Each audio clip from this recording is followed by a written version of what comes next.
13-16 초나라 제상 섭공이 정치란 무엇인지 물었다. 공자가 말씀하셨다. 가까이 있는 사람은 자기 백성을 뜻하고 먼 데 있는 사람은 나라 영토 밖의 사람들을 뜻합니다. 참된 정치란 지도자가 통치하는 영토 안에 살고 있는 백성들을 행복하게 하고 또 그 소식을 전해들은 타 지역 사람들이 몰려와 백성이 되기를 원하게 하는 것입니다. 이와 같은 내용은 예기에도 기록되어 있습니다. 옛날의 가르침은 집에는 글빵, 행랑빵이 있고 향리에는 향학이 있으며 취락에는 학당이 있고 나라에는 국학이 있었다. 매년 입학하고 매년 중반에 시험을 치렀다. 1년 차에는 경전의 문장들을 문맥에 맞게 나누고 그 뜻을 잘 풀이하는지 본다. 3년 차에는 학업을 공경하고 벗들과 즐기는지를 본다. 5년 차에는 널리 익히고 스승을 가까이 하는지 본다. 7년 차에는 배움을 논하고 벗을 골라 뽑는 것을 보니 이를 일컬어서 소성, 기본기 완성이라고 한다. 특히 여기서 중간고사의 역사가 수천 년이 될 정도로 참 유구하다는 사실을 깨달을 수 있는데요. 그만큼 옛사람들도 중간고사를 대단히 중시했습니다. 9년 차에는 대부분을 깨달아서 통달하고 굳건히 세워서 어긋나지 않으니 이를 일컬어서 대성, 크게 이룸이라고 한다. 무릇 그러한 후에는 백성들을 교화시키고 풍속을 바꿀 수 있으니 가까운 이들, 나라한 백성들이 기꺼이 복종하고 먼 이들, 나라 밖의 타 지역 사람들이 따르게 된다. 이것이 큰 배움의 길이다. 예기, 학기. 위의 구절을 보면 배울 학의 대상이 문, 즉 경전의 문장이라는 걸 알 수 있습니다. 그런데 경전의 문장들은 하나같이 지도자의 자세에 대해서 서술한 것이므로 도의 이론이라고도 할 수 있죠.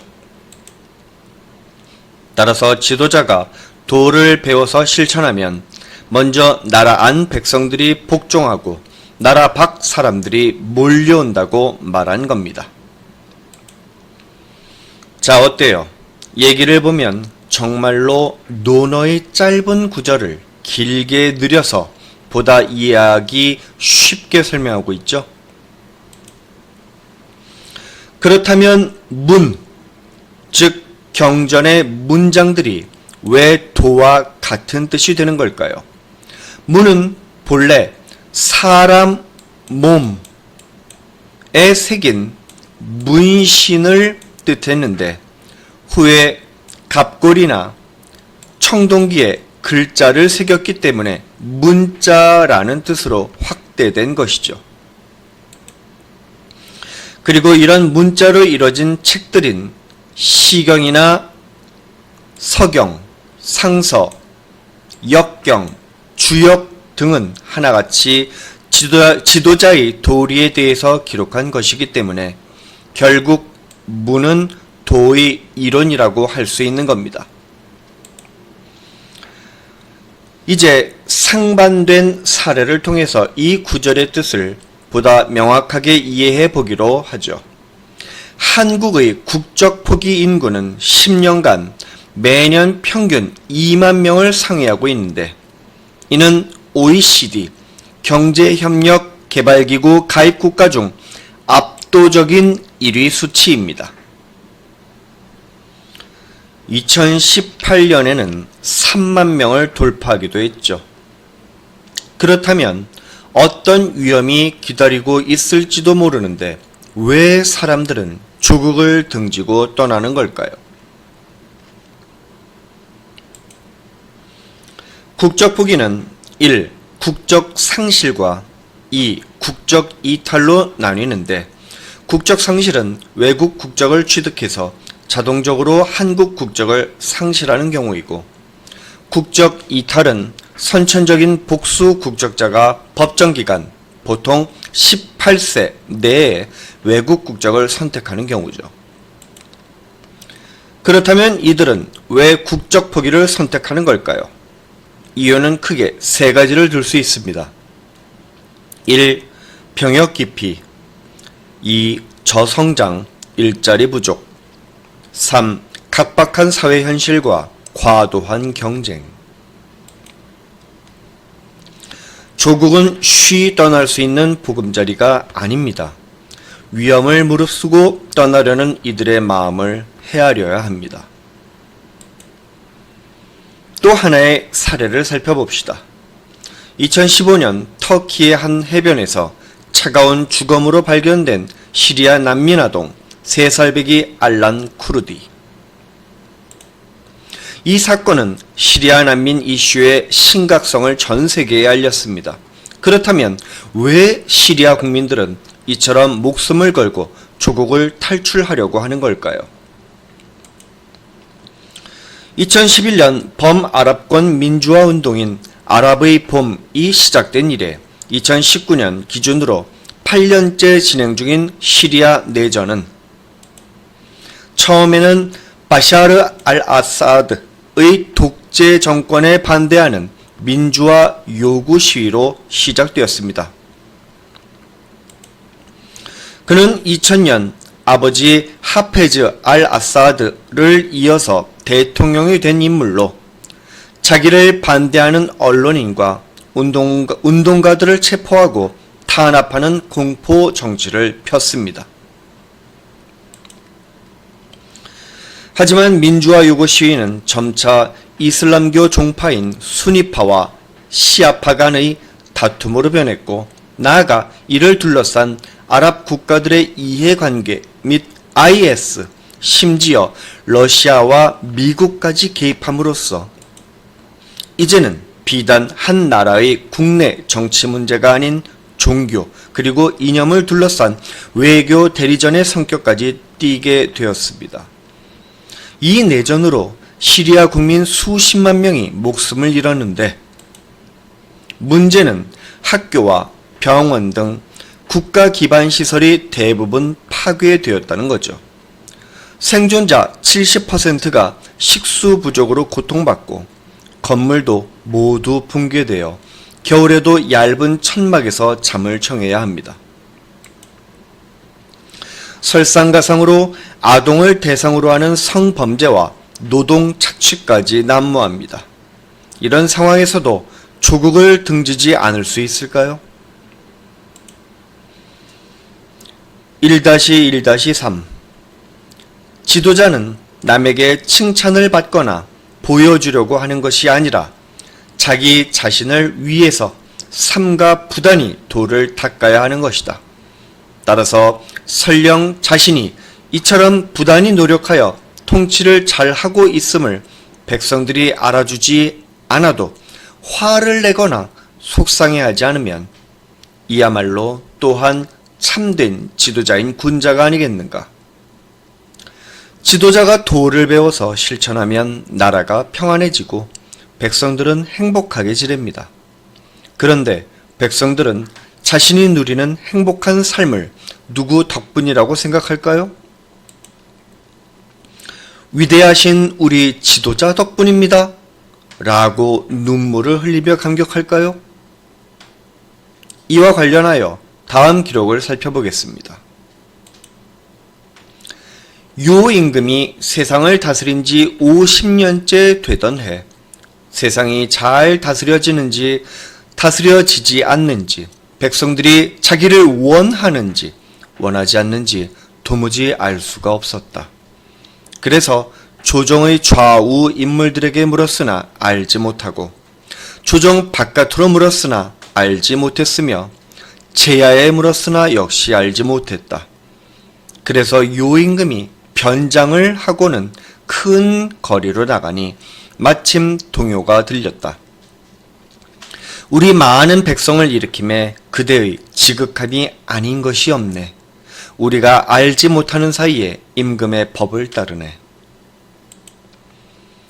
자리를 다른 곳으로 옮기니 이번에는 저쪽에서 한 노인이 걸어오는데, 그는 입에 음식을 잔뜩 물고 배를 두드리며 고복, 땅을 치며 격, 양, 노래하기가 시작했다.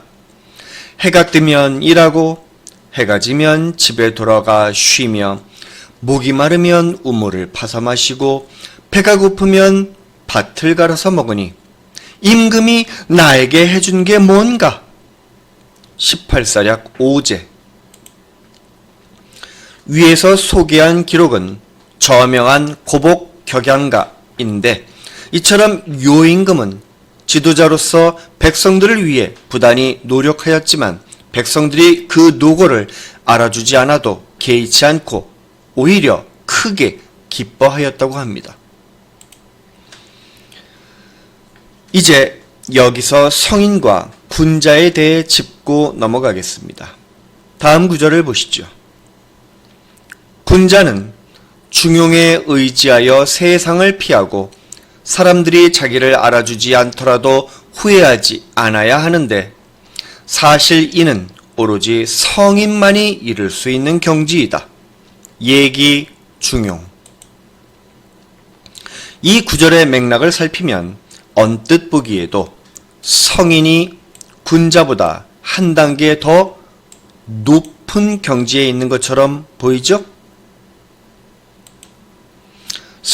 성은 귓바퀴 모양을 본뜬 귀이와 아래에서 위로 건네는 드릴정이 합쳐진 글자입니다. 따라서 성인은 백성의 목소리와 신하가 올리는 간언에 귀를 기울이는 지도자라는 뜻이죠.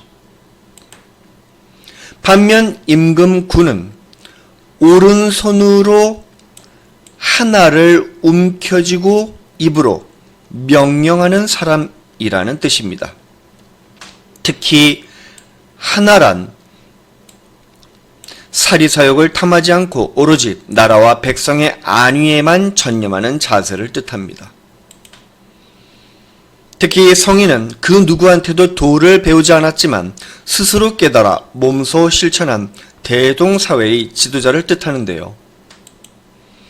복희씨와 여하씨가 인류를 창조한 이래 사망오제는 도로 세상을 다스렸습니다.